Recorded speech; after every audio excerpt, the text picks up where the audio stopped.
हाय दोस्तों, आज के इस वीडियो में हम देखेंगे क्लास 12th केमिस्ट्री के इस मोस्ट इंपॉर्टेंट प्रश्न को जो कि बोर्ड एग्जाम में हर वर्ष पूछा जाता है और वो भी 5 अंक में। और इस वर्ष के भी बोर्ड एग्जाम 2025 में पूछा ही पूछा जाएगा।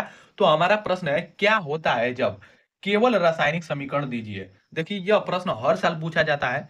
यदि आपको विश्वास नहीं है तो आप पिछले वर्ष के पेपर में, मॉडल पेपर में या अनसाल्ड में आप देख सकते हैं कि यह जो प्रश्न है, क्या होता है जब, यह हर साल बोर्ड एग्जाम में पूछा जाता है या नहीं पूछा जाता है। तो आज के इस वीडियो में हम क्या होता है जब पर आधारित इन 5 प्रश्नों को देखेंगे, जिसमें हमारा पहला प्रश्न है कि क्या होता है जब कार्बन को सल्फ्यूरिक अम्ल के साथ गर्म करते हैं।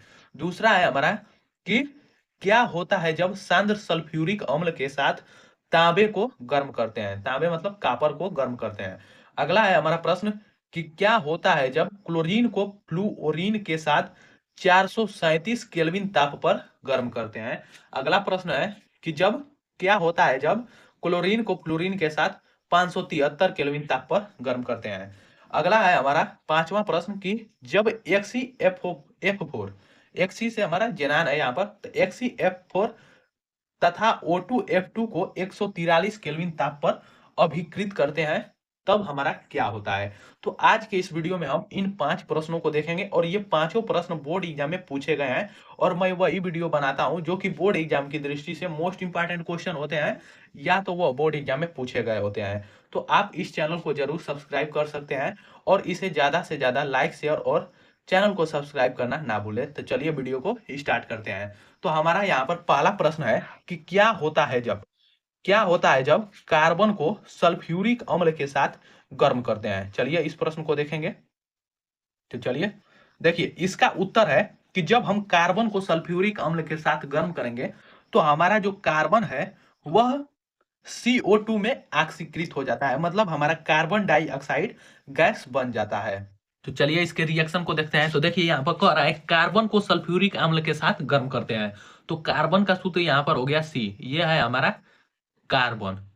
किसके साथ गर्म किया जा रहा है यहाँ पर, तो H2SO4, ये है हमारा सल्फ्यूरिक अम्ल। सल्फ्यूरिक अम्ल सल्फ्यूरिक अम्ल के साथ क्या किया जा रहा है यहाँ पर, तो गर्म किया जा रहा है। तो हमारा उत्तर है कि कार्बन जो है वह कार्बन डाइऑक्साइड में क्या हो जाता है, अभिकृत हो जाता है। तो मतलब हमारा यहाँ पर कार्बन डाइऑक्साइड बनेगा CO2, ये है हमारा carbon carbon dioxide oxide. अब प्लस हमारा क्या बनेगा, तो प्लस यहाँ पर SO2 बनेगा। SO2 हमारा एक गैस है, सल्फर डाइऑक्साइड, अब प्लस हमारा जल बाहर निकल जाएगा, जल। तो देखिए, जब हम कार्बन को सल्फ्यूरिक अम्ल के साथ गर्म करेंगे तो हमारा carbon dioxide plus sulphuric oxide और प्लस हमारा जल बाहर निकलेगा। चलिए अब इस रिएक्शन को क्या करेंगे, संतुलित करेंगे। क्योंकि यदि आप रिएक्शन को संतुलित नहीं करेंगे तो वह रिएक्शन गलत मानी जाती है, क्योंकि जब भी रिएक्शन किया जाता है तो वह पूर्णतः संतुलित होना चाहिए। तो इधर हमारा कार्बन 1 है और इधर भी हमारा कार्बन 1 है, संतुलित है। अब देखिए, इधर देख रहे हैं कि हमारा हाइड्रोजन 2 है और इधर भी हाइड्रोजन 2 है, संतुलित है। इधर हमारा सल्फर 1 है, इधर भी सल्फर 1 है, संतुलित है। इधर हमारा ऑक्सीजन 4 है, इधर भी ऑक्सीजन 4 है, इधर भी ऑक्सीजन 4 है, क्योंकि 2 यहाँ और 2 यहाँ, 4 संतुलित है। दूसरा प्रश्न रहा यहाँ पर हमारा कि क्या होता है जब सांद्र सल्फ्यूरिक अम्ल के साथ तांबे को गर्म किया जाता है। तांबे को गर्म किया जाता है मतलब कापर को गर्म किया जाता है। तो चलिए इसका रिएक्शन को देखेंगे। तो सांद्र सल्फ्यूरिक अम्ल, इसका क्या हो जाएगा सूत्र सल्फ्यूरिक अम्ल का, तो H2SO4, ये है हमारा सल्फ्यूरिक अम्ल, सल्फ्यूरिक अम्ल। तो इसके साथ किसे गर्म किया जाता है, तो सल्फ्यूरिक अम्ल के साथ तांबा। तांबा का सूत्र कापर, Cu, ये है हमारा तांबा। तांबा का नाम कापर। तो तांबे के साथ क्या किया जा रहा है, गर्म किया जा रहा है। तो हमारा उत्तर है कि कापर सल्फेट तथा SO2 गैस बनता है। चलिए यहां पर हमारा क्या बन रहा है, तो कापर सल्फेट SuFO4, तो ये है हमारा कापर सल्फेट सल्फेट प्लस हमारा SO2 गैस बनता है और प्लस हमारा जल बाहर निकलता है। तो देखिए, जब हम सांद्र सल्फ्यूरिक अम्ल को तांबा के साथ गर्म करते हैं तो कापर सल्फेट सल्फर डाइऑक्साइड और हमारा जल बाहर निकलता है। तो इसका यही रिएक्शन हो जाएगा। अब चलिए देखते हैं कि क्या यह जो हमारा रिएक्शन है वह संतुलित है। तो चलिए, इधर हम देख रहे हैं कि हमारा हाइड्रोजन 2 है और इधर हमारा हाइड्रोजन 2 है, संतुलित है। इधर हमारा सल्फर 1 है, इधर भी हमारा सल्फर, इधर सल्फर हमारा 2 है। तो यहाँ पर हमें 2 से मल्टीप्लाई करना पड़ेगा। तो 2 से मल्टीप्लाई कर दिए, लेकिन हमारा हाइड्रोजन जो है वह क्या हो गया, वह असंतुलित हो गया। तो यहाँ पर भी हमें जल में 2 से मल्टीप्लाई करना पड़ेगा। अब हमारा हाइड्रोजन भी इधर 4 हो गया, इधर भी 4 हो गया, इधर सल्फर 2 हो गया, इधर भी हमारा सल्फर 1 यहाँ पर और 1 यहाँ पर 2 हो गया। अब हमारा ऑक्सीजन यहाँ पर 8 हो गया और इधर हमारा ऑक्सीजन 4 और 2 6 और 2 8, इधर भी हमारा संतुलित है। अब कापर इधर 1 है और इधर भी कापर 1 है, संतुलित है। मतलब यह जो रिएक्शन है हमारा वह सत्य है।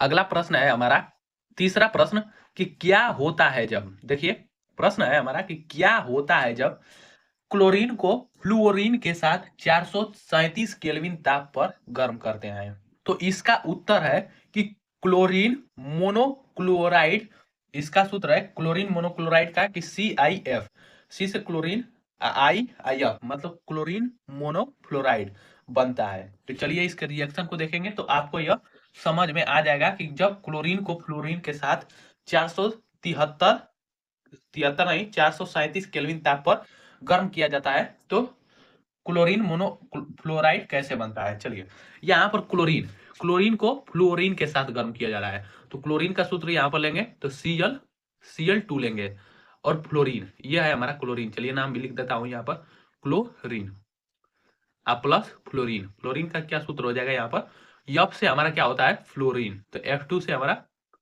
फ्लोरीन। फ्लोरीन के साथ 337 केल्विन ताप पर गर्म किया जा रहा है। कितने पर, 437 केल्विन ताप पर गर्म करते हैं। तो हमारा क्या बन रहा है यहाँ पर, बन रहा है यहाँ पर CiF। CiF का मतलब carbon monochloride, chloride, carbon monochloride. देखिए कार्बन मोनोक्लोराइड का ये सूत्र है कार्बन मोनोक्लोराइड, क्लोराइड। ये हमारा क्या है तो ClF है। ये हमारा दोस्तों Cl है, आई नहीं यहाँ पर यल है, क्योंकि Cl से क्लोरीन और F से हमारा फ्लोरीन होता है। तो कार्बन मोनोफ्लोराइड बनता है। अब देखिए इसको देखेंगे कि क्या यह हमारा रिएक्शन संतुलित है।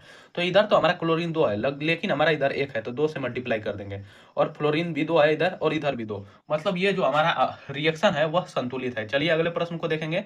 चौथा प्रश्न है हमारा कि क्या होता है जब क्लोरीन को फ्लोरीन के साथ 573 केल्विन ताप पर गर्म करते हैं। देखिए हमारा तीसरा प्रश्न था कि क्लोरीन को फ्लोरीन के साथ 437 केल्विन ताप पर गर्म करते हैं, तो हमारा वहां पर कार्बन मोनोक्लोराइड बन रहा था। लेकिन 573 केल्विन ताप पर जब गर्म करेंगे तो हमारा क्लोरीन ट्राइफ्लोराइड बनेगा। चलिए इसके रिएक्शन को देखेंगे तो आपको यह समझ में आ जाएगा। तो क्लोरीन क्लोरीन का यहाँ पर सूत्र क्या होगा, तो क्लोरीन का सूत्र होगा यहाँ पर Cl2 से ये क्लोरीन। अब फ्लोरीन, फ्लोरीन का क्या सूत्र होगा, तो F2 से हमारा होता है फ्लोरीन, फ्लोरीन, फ्लोरीन हो गया। कोई यहाँ पर कितने ताप पर, तो यहाँ पर 573 केल्विन ताप पर गर्म किया जाता है। तो हमारा क्या बनता है यहाँ पर, तो क्लोरीन डाइफ्लोरीन। क्लोरीन ट्राइफ्लोरीन का मतलब ClF3, इसका नाम है क्लोरीन ट्राइफ्लोरीन, ट्राइफ्लोरीन, ट्राइक्लोफ्लोरीन बनता है। तो देखिए यही हो जाएगा इसका रिएक्शन। अब देखते हैं क्या यह हमारा रिएक्शन संतुलित है।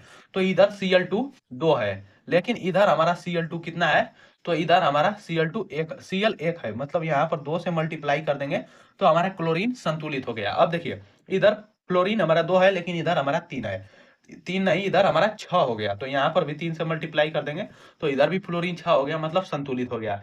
चलिए हमारा पांचवा प्रश्न है यहाँ पर कि क्या होता है जब XeF4 तथा O2F2 को 143 केल्विन ताप पर अभिकृत करते हैं, मतलब क्रिया कराते हैं।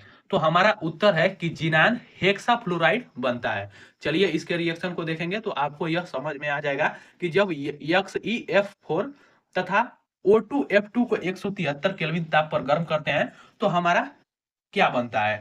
तो यहाँ पर कह रहा है XeF4 को किसके साथ, यहाँ पर O2F2 के साथ, O2F2 के साथ कितने ताप पर, तो यह गर्म किया जा रहा है 143 केल्विन ताप पर गर्म करते हैं। तो जिनान हेक्सा, हेक्सा का मतलब 6 होता है, और यहाँ पर 4 है मतलब टेट्रा है, तो जिनान टेट्रा फ्लोराइड है ये। तो हमारा क्या बनेगा यहाँ पर, जिनान हेक्सा फ्लोराइड बनेगा। तो जेनान का सूत्र हो जाएगा Xe से जेनान Xe, और हेक्सा फ्लोराइड, हेक्सा फ्लोराइड का मतलब F6। ये है हमारा जिनान, जिनान हेक्सा फ्लोराइड, हेक्सा फ्लूओराइड।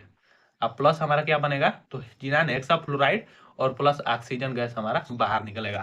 तो यही हो जाएगा इसका रिएक्शन। अब देखेंगे क्या यह हमारा रिएक्शन संतुलित है। तो इधर जेनान Xe जेनान एक है और इधर भी एक है, संतुलित है। यह मतलब फ्लोरीन इधर 4 और 2 6 है, और इधर भी 6 है, संतुलित है। ऑक्सीजन इधर 2 है और इधर भी ऑक्सीजन 2 है, मतलब यह जो हमारा रिएक्शन है वह पूर्णतः संतुलित है। तो आज के इस वीडियो में बस इतना ही, मिलते हैं नेक्स्ट वीडियो में। और यदि यह वीडियो पसंद आए तो इसे ज्यादा से ज्यादा लाइक, शेयर और चैनल को सब्सक्राइब करना ना भूलें। और वीडियो को पूरे लास्ट तक देखने के लिए बहुत बहुत धन्यवाद। और यह मानकर चलिए कि बोर्ड एग्जाम की दृष्टि से आपके ये 5 प्रश्न मोस्ट इंपॉर्टेंट प्रश्न है। तो मिलते हैं नेक्स्ट वीडियो में। तो वीडियो को पूरे लास्ट तक देखने के लिए बहुत बहुत धन्यवाद।